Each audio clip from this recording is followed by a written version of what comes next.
back to the Phantoms Fanatic YouTube channel. I am back with another review, and this second review this week is Thor, Love and Thunder, released this year in 2022, starring Chris Hemsworth, Natalie Portman, Christian Bale, Taika Waititi, Tessa Thompson, Russell Crowe, and a bunch of other people, and it was directed by Taika Waititi, his second directed Marvel movie, and the second Thor movie he's directed. And the plot of this one is that Thor, after the events of Endgame, after feeling so down on his luck, tries to go on like a self-reflection journey with the Guardians, but then all of a sudden Gore the God Butcher, played by Christian Bale, starts killing gods, which then gets him back into the action, where he meets up with his ex, Jane Foster, played by Natalie Portman, who now can wield the old Mjolnir, who got broken by Hela in Thor Ragnarok, and he sets out with her, Korg, one of my favorite Marvel characters, and Valkyrie, played by Tessa Thompson, as they go around trying to stop Gore the God Butcher from eliminating all the gods in the universe. So obviously, I have not reviewed the other Thor movies yet. And I honestly think Thor Ragnarok is one of the best Marvel movies we've got. I really fucking enjoy Thor Ragnarok. This one, second best, I would say, out of the Thor movies. Probably goes Ragnarok, this one, Thor the Dark World. Which, the problems that I have with this movie, I've had a good amount of time to think about this, is not really the characters. I surprisingly didn't mind the characters and what they did with them. Especially what they do with Jane Foster and Thor together, Chris Hemsworth and Natalie Portman have great chemistry by now, and for a character that I really did not care that all much about in the past Thor movies, not saying she was bad, but I didn't really care for her that much. I really like what they did with her in this film, and I really like what they do with Thor in this film, where, he's exploring, I want to, feel something, I want a purpose in life, and I'm looking for love, practically, and he gets that with Jane, but then there's other problems that come up with it, and especially where this ends, the role that he takes, I really like the direction they've been taking with Thor recently, and I think that's well handled in this. And especially what they do with Jane Foster Thor, I didn't mind it.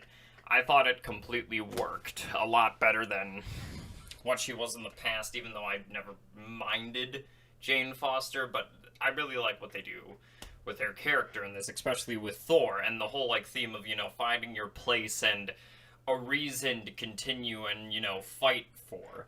And Thor finally finds that, because he was lost after Infinity War, but he got back into it with Endgame, then joined the Guardians, which I loved seeing them again in this. I can't wait for Guardians 3, but I really do like that overall theme, and it connects to Gore the God Butcher, played very well by Christian Bale. Now, there's multiple ways I feel about Gore the God Butcher. One, he looks a lot like Voldemort, and reminded me of Voldemort in a good amount of his scenes. Bale's acting is good. The character's motives are standard, but I can see them working really well with it. I think the writing and the execution of Gore's character is the problem that I have with him, because he's after this thing that will grant him anything, and you don't really get a whole lot of his motives. I feel like if they explored that a bit more, I feel like he would be elevated to a better Marvel villain. He kind of falls in the trap of maybe standardist. I like the effects with, the shadows he does and everything like that. And the look of the character is very cool, even though it just reminds me of Voldemort. But, yeah, Bale is good in the part. I feel like the character, especially what he's after in the end, really seems stupid when you realize what he does at the end, where it kind of doesn't make any sense why he was after such things. Even though I like it, I feel like they could have explored him more and made him more compelling instead. But the overall theme of like love and stuff, and all these actors have such great chemistry. Obviously, Korg, voiced by Taika Waititi, is still great, and so is Tessa Thompson as Valkyrie. All those characters have great chemistry. I do feel like where this film falls apart is the pacing. It is very quickly paced. Bit too much. It doesn't. I mean, no, there's scenes where they stop and breathe, but in those scenes, it kind of drags a bit to where it not a huge amount of the comedy landed. Some of it did, especially they explore like the gods in this universe, which is interesting, but they don't really take it seriously until the endish, which I'm like, why do we do this? And it's like I wish they would have taken it more seriously, because in Thor Ragnarok, of course, that's a funny, goofy movie, but there's still a lot of stakes and seriousness behind that. And also another problem I have with this movie is its plot structure. I feel like this film's plot is not the best. The motives which set things into motion make sense, but it's the execution of the motions from a beat-by-beat standpoint that I think don't work as well. Because you kind of just have, like, the standard, like, rise and drops in action and stuff like that, and not a lot of the comedy was landing for me, so yeah. And the action scenes, while good, weren't really the most memorable from what I can recall while watching the film. Not saying that this is bad. It's a completely fine movie. It's just, it has problems, like most movies do, but where I felt like Ragnarok was able to balance comedy with a good, like, tightly paced plot with Taika Waititi's direction, I feel like he's not doing as good as a job in this. I don't know. It doesn't seem as novel as Ragnarok did to me. Where this, I feel like the plot from a beat-by-beat synopsis doesn't work the best, and you definitely feel it. And the writing behind some of the characters, not from like a line delivery perspective or like what they say, it's like why their motives are like this. It's a bit confusing and contradictory, especially with Gore the God Butcher. Yet again, Bale does a good performance in it, but, and I especially like what they do with Thor in this.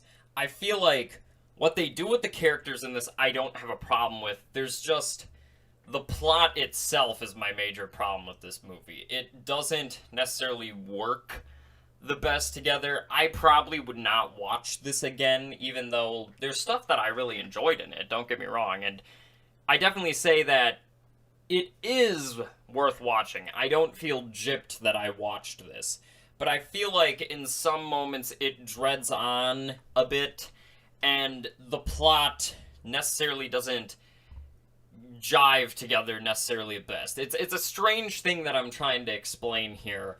The plot itself has good ideas in it, but I feel like just from a beat-by-beat execution, especially with the comedy and everything, that's my problem. I feel like they could have made this a bit more interesting if they took more time to dive into the characters, especially like the villain, because he's the villain. You need to dive more into that. I feel like I did not get the best explanation of who he was. You get a good explanation, and especially by Bale's performance, you see it, but I feel like they could have done it better. And especially with Thor in them, I really like what they do with him in this, but I also feel like Valkyrie is kind of off to the side a bit, because she was one of my favorite characters in Ragnarok. In this, she's kind of put off to the side, and same thing with Korg. But I don't know. It's a fine movie. Don't get me wrong. If you are a fan of the MCU and you want to see how Thor continues, I would say it's a worthwhile watch, and it can be entertaining for the most part. but the action scenes aren't too memorable, and the plot is not executed in the best of ways.